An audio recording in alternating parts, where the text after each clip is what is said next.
राजकुमार मुस्कुराकर कहता है, माँ आप बिल्कुल भी चिंता मत कीजिए। जिन ने मुझसे वादा किया है कि वो मेरी शादी के मामले में मेरी मदद करेगा और मैं भी जल्द उसे शादी का प्रस्ताव भेजने वाला हूँ। शन थोड़ी शांत हो जाती है और कहती है, मतलब क्या है तुम्हारा? राजकुमार कहता है, मास्टर ने एक लंबी योजना तैयार की है शादी के बाद के लिए भी, पर कुछ कारणों से मैं आपको बता नहीं सकता। थोड़ा सोच विचार करने के बाद शन एक गहरी सांस लेते हुए कहती है, ठीक है, मैं तुमसे ज्यादा नहीं पूछूंगी, पर तुम उनके दिशा निर्देशों का ठीक से पालन करो। जियांग की तरफ देखते हुए शन होंगशियो से कहती है, होंगशियो कहती है, जी रानी जी, इस गुलाम को सिखाओ आखिर राजकुमार की बिस्तर में अच्छे से सेवा कैसे करते हैं। शन की ये बात सुनकर जियांग और होंगशियो दोनों चौंक जाते हैं और राजकुमार तो चाहता ही यही था, अब तो उसकी माँ की भी उसे मंजूरी मिल गई। होंगशियो कहती है, रानी जी पर मुझे डर है।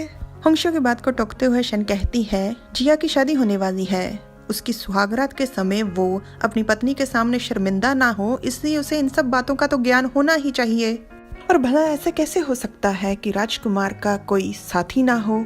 अब जब इस समय मैं जिया को एक उचित स्त्री नहीं दे सकती तो गुलाम कोई बुरा विकल्प नहीं, और ऊपर से इस तरह से जिया लड़के और लड़की के बीच में अंतर करना भी अच्छे से सीख जाएगा। राजकुमार निंग के घर में राजकुमार कहता है, जियांग पेंग, मुझे बिल्कुल उम्मीद नहीं थी कि माँ किसी को तुम्हें सिखाने के लिए कह देंगी। लगता है कि उन्हें मुझ पर शक हो गया है। जियांग चिढ़ा हुआ था, बहुत ज्यादा गुस्से में था। जियांग पेंग, मेरा विश्वास करो, मैं कभी भी तुम्हें चोट या दर्द नहीं पहुंचाऊंगा। जो हम अक्सर करते हैं उससे बस थोड़ा सा ही ज्यादा करना होगा, बस एक रात की ही तो बात है। जियांग चिल्लाकर कहता है, मुद्दा ये नहीं है, ये सब बहुत अजीब है और ऐसा नहीं है कि कल रात तुम्हें भुगतना पड़ेगा।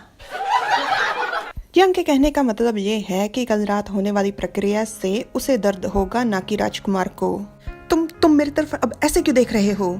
राजकुमार कहता है, क्या तुम मुझे इनकार करने वाले हो? मैंने तो सोचा था कि तुम मुझे कभी इनकार नहीं करोगे। जो लड़कियां मुझसे डरती हैं उनकी तुलना में मैं तुम्हारे साथ रहूं, पर अगर तुम ऐसा नहीं चाहते तो मैं कोई बहाना बनाकर कल सुबह तुम्हारी बदली कहीं और करवा दूंगा। मैं नहीं चाहता कि भविष्य में तुम्हें शर्मिंदा होना पड़े। ये सब बातें सुनने के बाद जियांग हैरानी से राजकुमार की तरफ देखते हुए मन में कहता है, वही पुराना पैंतरा, पर इस बार मैं तुम्हारे झांसे में बिल्कुल नहीं आऊंगा, तुम्हारी बात बिल्कुल नहीं मानूंगा।